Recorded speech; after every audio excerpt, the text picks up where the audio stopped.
अस्सलाम वालेकुम। तो भैया आज हो गई 1 मई और मैं जा रहा हूँ कराची ज़िक्रिया एक्सप्रेस लेके रोड़ी से कराची के लिए। और काफ़ी दिनों के बाद मैं ये जाऊँगा ज़िक्रिया एक्सप्रेस लेके। कल ही मैं आया था, कल हमारी कोर्ट में हाज़िरी थी तो वो हाज़िरी अटेंड करके आया हूँ। और फिर नेक्स्ट डेट मिल गई है 21 मई की और केस अभी तक वहीं का वहीं खड़ा हुआ है। आगे कोई चल ही नहीं रहा, प्रोसेस हो तो पता चले कि यार ये अब फाइनल हो जाएगा।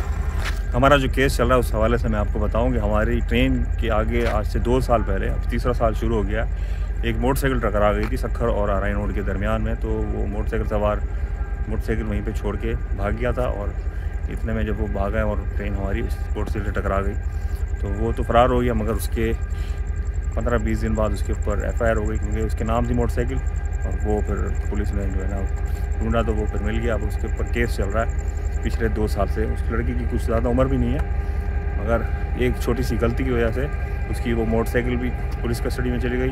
उसके अलावा अभी तक उसके 2 से ढाई लाख रुपए खर्च हो गए और केस अभी तक ख़त्म नहीं हुआ। एक जज हैं फ्रैंक कैप्रियो, उनके मैं केस अक्सर सुनता रहता हूँ, अक्सर आपने भी शायद सुने होंगे।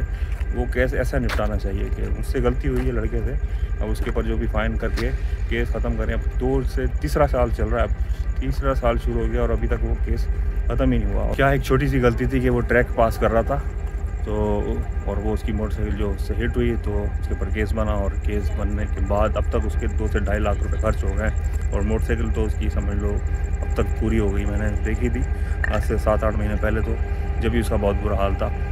और अब उसको सिर्फ यही डर है कि ये केस अगर उसके ऊपर अगर इस केस में गिल्टी हुआ तो उसके जो NIC है उसके ऊपर स्टैंप लग जाएगी जी, तो फिर उसके लिए बड़ा मसला होगा। तो अब वो यही चाह रहा है कि ये केस किसी तरह ख़त्म हो जाए इसके ऊपर से। लड़की की उम्र भी कम से कम 22 साल होगी मुश्किल से। तो मैं चाहता हूँ कि उसको खुद मैं वीडियो में लेके आऊँ, मगर वो आता नहीं शर्म के मारे, तो ताकि औरों को नसीहत हो। एक कॉशन ऑर्डर मिल गया जिसके तहत हमने यहाँ से ट्रेन चलानी है। रोड़ी से बेगमाजी पहले 40 किलोमीटर तक चलेंगे, उसके बाद बेगमाजी से खैरपुर तक 95, फिर खैरपुर से ही जैसे ही खैरपुर का स्टेशन आना शुरू होगा तो हमारी ट्रेन की स्पीड 50 किलोमीटर बन जाएगी। फिर 50, फिर खैरपुर टंडो मसी के दरमियान में 80 किलोमीटर, फिर 50 किलोमीटर, उसके बाद फिर स्टॉप डेट का कॉशन आ जाएगा। यहाँ पे हमारी ट्रेन की स्पीड 10 किलोमीटर हो जाएगी।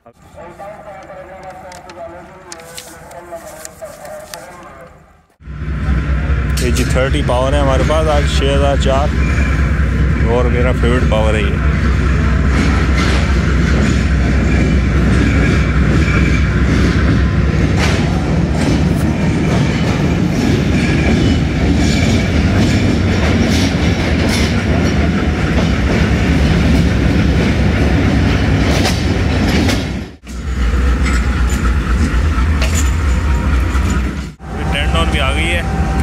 टर्न हमें कहीं ना कहीं रास्ते में पकड़ेगी।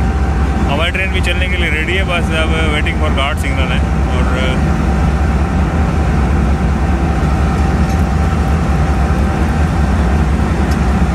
मिलते हैं कि जहाँ पे भी कहीं हमें मौका मिला रास्ते में तो फिर वीडियो बनाएंगे।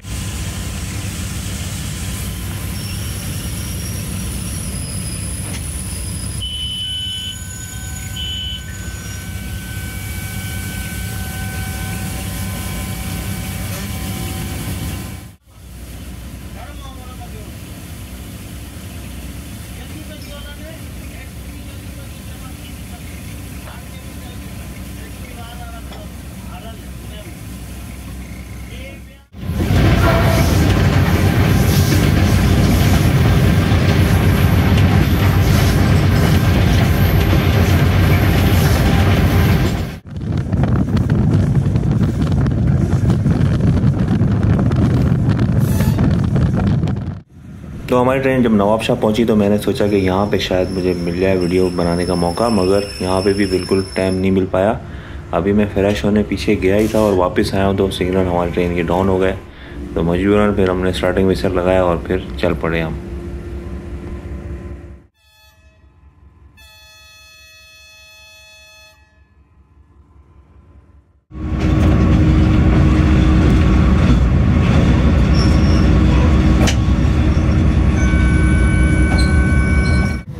हैदराबाद हम पहुंच गए और आज गाड़ी हमारी 1 नंबर प्लेटफार्म में ले ली तो उसकी वजह से हमको ऊपर जाना पड़ा वाशरूम के लिए।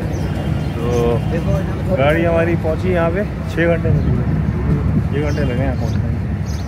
और मैं भाई का तारुफ कराम तो हो गया हमारे उस्मान भाई है, भावलपुर से आए हैं इस ट्रेन में।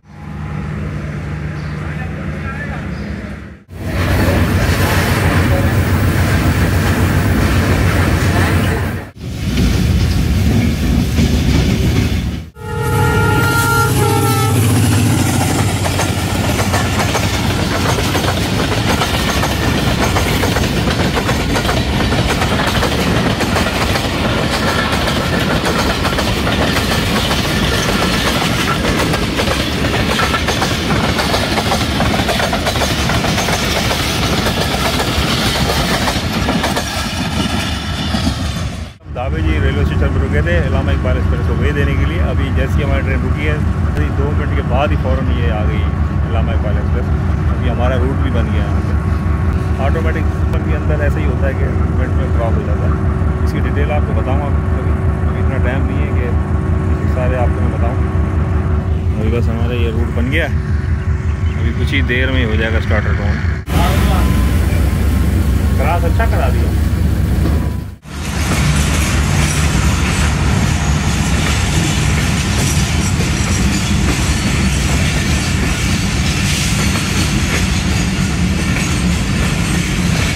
दोपहर के 12 बज चुके हैं और मैं अब जा रहा हूँ रनिंग रूम में। और अभी थोड़ी देर पहले पहुँचा हूँ मैं कराची कैंट और मैंने यहीं पे रिलीफ ले लिया था। आगे जाने की हिम्मत नहीं थी, इस वजह से मैंने डिमांड की थी कि मुझे यहीं पे रिलीफ कर दिया जाए। खैर अभी जा रहा हूँ रनिंग रूम में।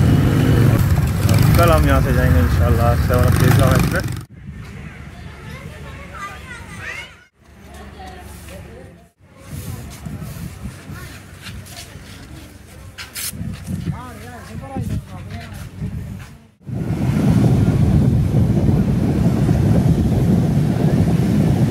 जूते यही उतार दो।